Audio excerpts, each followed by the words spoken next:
Hi friends, straight இன்னைக்கான lesson குள்ள போயிடலாமா? சேனலை ஃபர்ஸ்ட் டைம் பார்க்குறவங்க சப்ஸ்கிரைப் பண்ணிட்டு இந்த வீடியோக்கு மறக்காம லைக் பண்ணிக்கோங்க. Let's get started. யார் பேர்ல இந்த வண்டி இருக்கு? நம்ம வண்டியை நம்ம புக் பண்ணுவோம் பாத்தீங்களா? ஸோ அப்போ நம்ம கேட்போம் யார் பேர்ல இந்த வண்டி இருக்கு அப்படின்ற மாதிரி நம்ம கேட்போம். ஸோ இதை நம்ம சிம்பிள் ப்ரெசன்ட் டென்ஸ்ல இந்த சென்டென்ஸை நம்ம எழுதணும். ஓகேவா? ஏன்னா நான் இப்போ ஒருத்தவங்க கிட்ட ஒரு கொஸ்டினா கேட்கிறேன், இந்த வண்டி யார் பேர்ல இருக்குன்னு சொல்லுங்க அப்படின்ட்டு. Simple sentence. ஸோ இதை நம்ம எப்படி எழுதுறதுன்னு பார்க்கலாமா? ஸோ ஃபர்ஸ்ட் இந்த யார் பேர்ல அப்படின்னு இருக்கு பாத்தீங்களா, அதுக்கு இங்கிலீஷ்ல ஹூஸ் நேம் அப்படின்னு சொல்லணும். Whose name. யாரு அப்படின்னா இங்கிலீஷ்ல நம்ம ஹூ அப்படின்னு சொல்லலாம், இல்லைன்னா ஹூஸ் அப்படின்னு சொல்லலாம். இப்போ இந்த இடத்துல நம்ம ஏன் ஹூஸ் யூஸ் பண்ணிருக்கோம் அப்படின்னா, இது ஒரு சப்ஜெக்டையோ இல்ல ஒருவரையோ சார்ந்து இருக்கக்கூடிய வார்த்தையா இருக்கு இந்த இடத்துல. கரெக்டா? அதாவது யாரு பேருல அப்படின்னு இருக்கு. ஓகேவா? இதே யாரு இந்த வண்டி அப்படின்ற மாதிரி இருந்துச்சுன்னா அந்த இடத்துல நீங்க ஹூ மட்டும் யூஸ் பண்ணா போதும். இதே இந்த பேருல அப்படின்றத சார்ந்து இருக்கும் போது நம்ம இந்த இடத்துல ஹூஸ் அப்படின்றத நம்ம யூஸ் பண்ணணும். ஓகேவா? Whose name. இப்ப சொல்லுங்க, இந்த வண்டி இருக்கு அப்படின்னு போது இஸ் திஸ் வெஹிக்கல். வண்டி அப்படின்னா இங்கிலீஷ்ல வெஹிக்கல். கரெக்டா? So is this vehicle. வண்டி இருக்கு அப்படின்னும் போது வெஹிக்கல் இருக்குன்னு நம்ம சொல்ல முடியாது. கரெக்டா? அப்ப இந்த இடத்துல இருக்கு அப்படின்றத நம்ம ரெஜிஸ்டர்ட் அப்படின்னு சொல்லுவோம். ஓகேவா? அதாவது வண்டி யார் பேர்ல ரெஜிஸ்டர் ஆயிருக்குதோ அவங்க பேர்ல தானே அந்த வண்டி இருக்குன்னு நம்ம சொல்லுவோம். சோ அப்ப நம்ம கொஸ்டின் கேட்கும் போது whose name is this vehicle registered under அப்படின்னு கேட்கணும். ஓகேவா? அதாவது யார் பேர் கீழே இந்த வண்டி இருக்கு அப்படின்ற மாதிரி. ஸோ ஃபார் எக்ஸாம்பிள் இந்த இடத்துல நீங்க இந்த அண்டர் அப்படின்ற வேர்டு நீங்க யூஸ் பண்ணலனாலும் இந்த சென்டென்ஸ் கரெக்ட் தான். Whose name is this vehicle registered அப்படின்ற மாதிரி கூட நீங்க கொஸ்டின் கேட்கலாம். ஓகேவா? இப்ப அப்படியே நெக்ஸ்ட் சென்டென்ஸ் பாருங்க. இது நம்ம எந்த டென்ஸ்ல எழுதியிருக்கோம்னா சிம்பிள் ப்ரெசன்ட் டென்ஸ்ல எழுதியிருக்கோம். ஓகேவா? இப்ப நெக்ஸ்ட் சென்டென்ஸ் பாருங்க. யார் பேர்ல லோன் வாங்குனீங்க, யார் பேர்ல பைக் வாங்குனீங்க அப்படின்ற மாதிரி கொஸ்டின் கேட்போம்ல. சோ இதை நம்ம இப்ப வாங்கினீங்க அப்படின்னும் போது ஆல்ரெடி நீங்க வாங்கி முடிச்சிட்டீங்க. So it is a past tense. கரெக்டா? அப்ப இந்த சென்டென்ஸை நம்ம பாஸ்ட் டென்ஸ்ல எழுதணும். சோ பாஸ்ட் டென்ஸ்ல நமக்கு ஒரு கொஸ்டின் கேட்கும் போது நம்ம டிட் யூஸ் பண்ணி தானே அந்த கொஸ்டின் கேட்போம். அது உங்க எல்லாருக்கும் நான் நிறைய வீடியோல சொல்லியிருக்கேன். பாஸ்ட் டென்ஸ்ல நீங்க ஒரு கேள்வி கேட்கறீங்கன்னா நீங்க டிட் யூஸ் பண்ணி அந்த கொஸ்டினை நீங்க கேட்கணும். ஓகேவா? யார் பேர்ல அப்படின்னும் போது ஹூஸ் நேம்.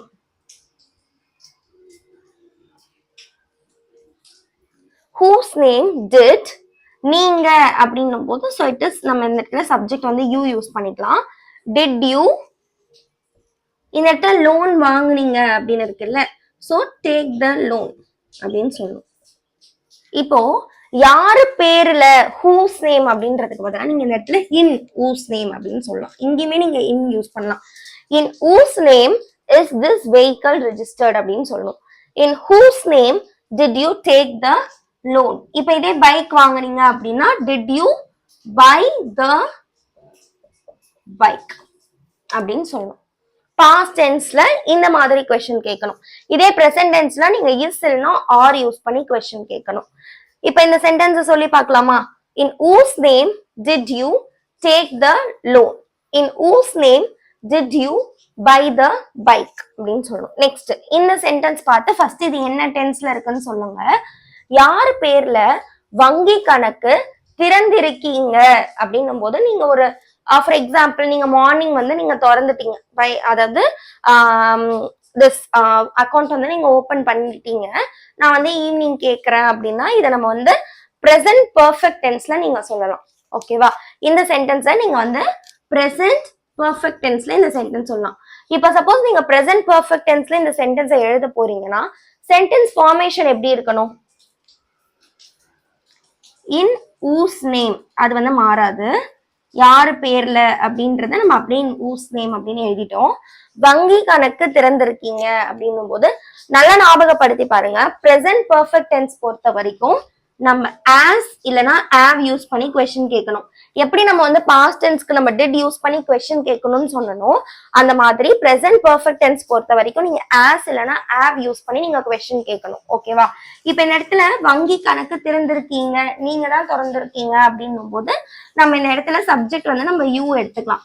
சோ you வந்துச்சுன்னா I you we they வந்துச்சுன்னா நம்ம have யூஸ் பண்ணிக்கணும். ஓகேவா? in whose name have you opened, திறந்திருக்கீங்க அப்படின்னும் போது opened the என்னது வங்கி கணக்கு அப்படின்னா பேங்க் அக்கவுண்ட். இப்ப இந்த சென்டென்ஸ் படிங்க. in whose name have you opened the bank account. வங்கி கணக்கு அப்படின்னா இங்கிலீஷ்ல நம்ம பேங்க் அக்கவுண்ட் அப்படின்னு சொல்லுவோம். திறந்திருக்கீங்க அப்படின்றத அந்த சப்ஜெக்ட நான் வந்து opened அப்படின்னு சொல்றேன். ஓகேவா? நெக்ஸ்ட், யார் பேர்ல வீடு வாங்க போறீங்க? சோ வாங்க போறீங்க அப்படின்னும் போது இட் இஸ் ஆட்டோமேட்டிக்கா நம்மளுக்கு இது என்ன டென்ஸ்னு தெரிஞ்சிச்சு, ஃபியூச்சர் டென்ஸ்னு தெரிஞ்சிச்சு. ஃபியூச்சர் டென்ஸ்னா நம்ம என்ன வச்சு கொஸ்டின் கேட்கணும், will வச்சு கொஸ்டின் கேட்க போறோம். So in whose name, in whose name. So இப்ப பாத்தீங்கன்னா இந்த சென்டென்ஸ் பொறுத்த வரைக்கும் நான் வந்து ஃபியூச்சர் டென்ஸ் அப்படின்னு நான் சொல்லிட்டேன். பட் போறீங்க அப்படின்னும் போது நம்ம வாங்க போறீங்க அப்படின்னும் போது it is a future continuous tense அப்படின்னு சொல்லலாம். இல்ல நம்ம இப்ப வாங்க போறோம் அப்படின்னா நம்ம வந்து பிரசன்ட் கண்டினியூஸ் டென்ஸ்ல இந்த கேள்வியை நம்ம கேட்கலாம். எப்படி நீங்க பிரசன்ட் கண்டினியூஸ் டென்ஸ்ல இந்த கேள்வியை கேட்பீங்க சொல்லுங்க பார்க்கலாம். அதாவது ஃபார் எக்ஸாம்பிள், இப்போ நான் வந்து ஒரு வீடு வந்து வாங்க போயிட்டு இருக்கேன், கரண்ட்லி நான் ஒரு வீடு வாங்க போயிட்டு இருக்கேன் அப்படின்னா என்னோட ஃப்ரெண்டோ இல்ல யாரோ ஒருத்தவங்க என்கிட்ட வந்து யார் பேர்ல இப்ப நீ வீடு வாங்க போயிட்டு இருக்க அப்படின்னு கேக்குறாங்க. சோ நம்ம போயிட்டு இருக்கோம் அப்படின்னும் போது நம்ம இந்த சென்டென்ஸ கோயிங் டு அப்படின்றத வச்சு நம்ம இந்த சென்டென்ஸ் எழுதணும். ஞாபகம் வச்சுக்கோங்க, கோயிங் டு அப்படின்றத வச்சு பிரசன்ட் கண்டினியூஸ் டென்ஸ்ல நம்ம இந்த கொஸ்டினை எழுத போறோம். ஓகேவா? சோ இப்ப பாருங்க, இன் whose name நான் சொல்லியிருக்கேன் பிரசன்ட் டென்ஸ்னா நம்ம இஸ் இல்லனா ஆர் வச்சு நம்ம கொஸ்டின் கேட்கணும்னு. சோ இப்ப இந்த இடத்துல நம்ம யூ அப்படின்ற subject எடுத்துக்கிறதுனால we are going to use are here. So in whose name are you going to, என்னது வீடு வாங்கறதுக்கு, buy the home அப்படின்னு சொல்லணும். புரியுதா இந்த சென்டென்ஸ் எப்படி எழுதியிருக்கேன்னு? அதாவது யார் பேர்ல நீங்க வீடு வாங்க போறீங்க இல்ல போயிட்டு இருக்கீங்க அப்படின்னு கேட்கும்போது going to அப்படின்றத வச்சு நீங்க அந்த சென்டென்ஸை எழுதணும். ஓகேவா? in whose name are you going to buy the house.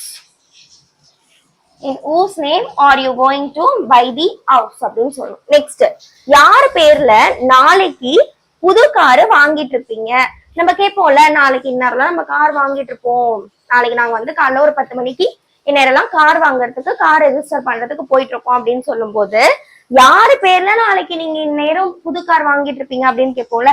So அதை நம்ம இப்ப டென்ஸ் எப்படி எழுதணும், ஃபியூச்சர் டென்ஸ், நாளைக்கு தான் வாங்க போறோம். பட் வாங்கிட்டு இருப்பீங்க அப்படின்னும் போது வாங்கி கொண்டு இருப்பீர்கள் அப்படின்னும் போது it is a future continuous tense.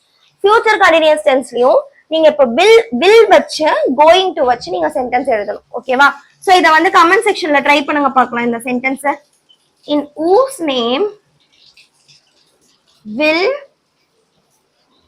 you be, in whose name will you be buying, என்னது the new car, will you be buying the new car tomorrow.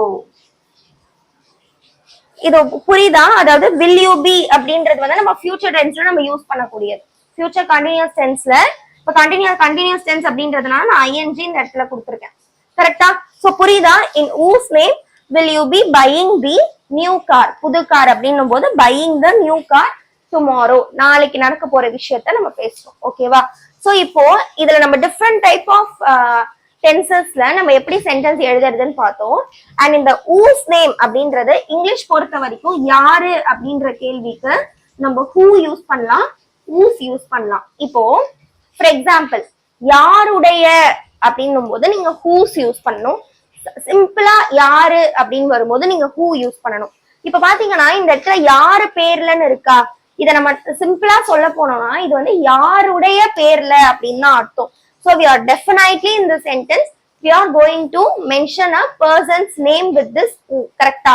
ஆனா இப்ப இந்த வெறும் who அப்படின்றது நீங்க யூஸ் பண்ணும்போது யார் வந்திருக்கா, யாரு போனா. சோ இந்த மாதிரி சிம்பிளான சென்டென்சஸ்ல நீங்க ஹூ யூஸ் பண்ணணும்.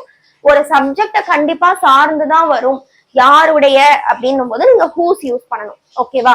இந்த ரெண்டு விஷயம் புரிஞ்சுதா? எங்க ஹூ யூஸ் பண்ணணும், எங்க ஹூஸ் யூஸ் பண்ணணும்னு.